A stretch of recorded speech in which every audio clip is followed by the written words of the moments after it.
Ministri i Brendshëm Besfort Lamallari është thirrur në interpelancë nga deputeti i Partisë Demokratike Clevis Balliu në lidhje me emërimet në Policinë e Shtetit. Gjatë fjalës së tij në kuvent, Lamallari tha se Policia e Shtetit është një institucion i rëndësishëm që kontribon në sigurinë dhe rendin publik. Ndaj sipas tij, nuk duhet të përbaltet figura e tyre nga politika. Lamallari pranon se ka edhe kategori që kanë shkelur ligjin, të cilët kanë qenë pjesë e këtyre strukturave, por kjo nuk ka mbetur pa u ndëshkuar, ndërsa shton se policia i është nënshtruar një reformimi të brendshëm në shërbim të qytetarëve dhe të ligjit. Kemi gjithashtu 330 punonjës në nivel zbatues dhe kemi në total 100 hetime proaktive vetëm për vitin 2025, ku fokusi ka qenë tek nivelet drejtuese.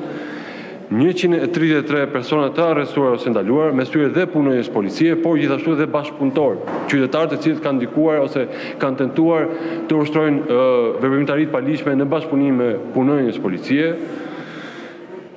Dhe këtu falenderoj qytetarët ku konkretisht 1677 ankesa ndaj punonjësve të policisë kanë ardhur pikërisht nga qytetarët, të cilët janë marrë dhe adresuar me seriozitet nga Agjencia e Mbikëqyrjes Policore dhe fal tyre është bërë mundur dhe regjistrimi i çështjeve dhe referimi i tyre në prokurori. Nuk po citoj masat disiplinore, sepse ato janë një natyrë më të lehtë, megjithatë fokusi duhet mbetet tek niveli drejtues dhe tek referimet penale. Tani, gjatë vitit 2025, kemi aktualisht në fakt 180 punonjës që janë në hetim administrativ. Nëse janë shkelje të rënda, sigurisht ligji e parashikon qartë përjashtimin e tyre, nëse janë të lehta, ka disa masa nga ulja në grad edhe masat e tjera të cilat parashikohen si në ligj, po ashtu dhe në rregulloret e brendshme.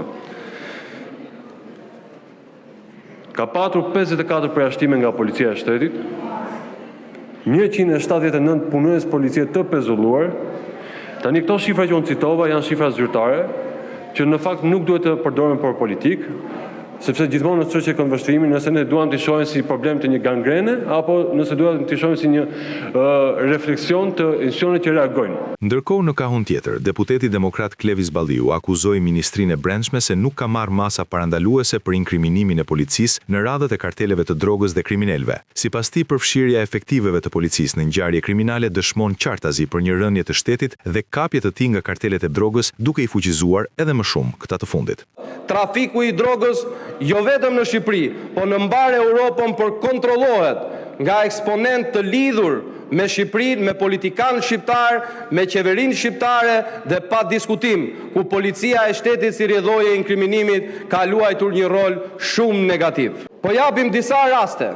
Keni rastin e Oltion Bistrit, ish shefi operacionales, apo i Henigert Mitrit, drejtori policisë Lezhë, ku tregon qartë se si individ të niveleve të larta të policisë në bashkëpunim me krimin e organizuar jo vetëm kanë marrë pjesë në akte kriminale dhe në trafikun e lëndëve narkotike, por ata kanë lehtësuar aktet kriminale të vetë organizatave, siç është rasti me Plum Gjokën. Këto raste jo akuza nga Partia Demokratike, jo nga opozita, por të evidentuara nga përgjimet SKJCC, ku këta kriminal dhe këta individ bashkë me shumë aktorë të tjerë politik, rezultojnë të përfshirë në këto afera kriminale. Seanca plenare e të njëjtës së 2 prillit është zhvilluar midis tensioneve të vazhdueshme midis palëve politike për çështje të ndryshme të rendit të ditës.